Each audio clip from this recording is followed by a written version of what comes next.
जी सुतल मैया के जगाई कैसे, जी सुतल मैया के जगाई कैसे, बिना कैले दर्शनवा घरवा जाई कैसे, बिना कैले दर्शनवा घरवा जाई कैसे। जी सुतल मैया के जगाई कैसे, बिना कैले दर्शनवा घरवा जाई कैसे। टीका वाले आईनी माई के बिंदिया ले आईनी, टीका वाले आईनी माई के बिंदिया ले आईनी, सुतल मैया के पहिराई कैसे, जी सुतल मैया के पहिराई कैसे, बिना कैले दर्शनवा घरवा जाई कैसे, बिना कैले दर्शनवा घरवा जाई कैसे। झुमका ले आईनी माई के नाथिया ले आईनी, झुमका ले आईनी माई के नाथिया ले आईनी, सुतल मैया के पहिराई कैसे, जी सुतल मैया के पहिराई कैसे,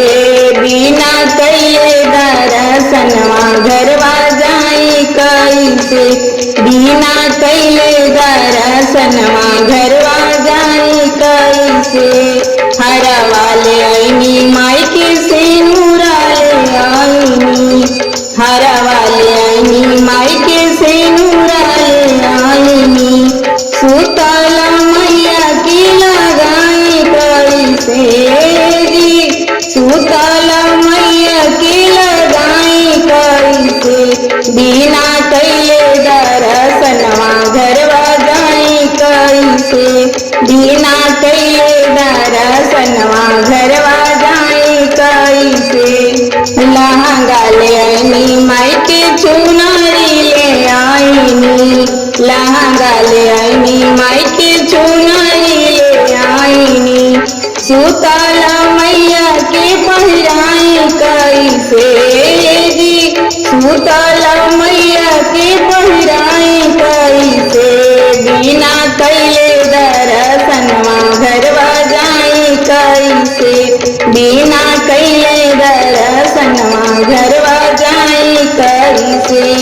चूड़िया ले आईनी माई के कंगना ले आईनी, चूड़िया ले आईनी माई के कंगना ले आईनी, सुतल मैया के पहिराई कैसे, जी सुतल मैया के पहिराई कैसे, बिना कैले दर्शनवा घरवा जाई कैसे, बिना कैले दर्शनवा घरवा जाई कैसे।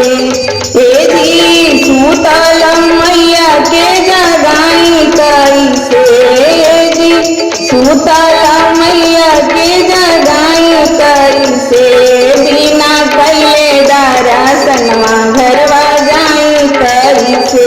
बिना कैले दर्शनवा घरवा जाई कैसे, बिना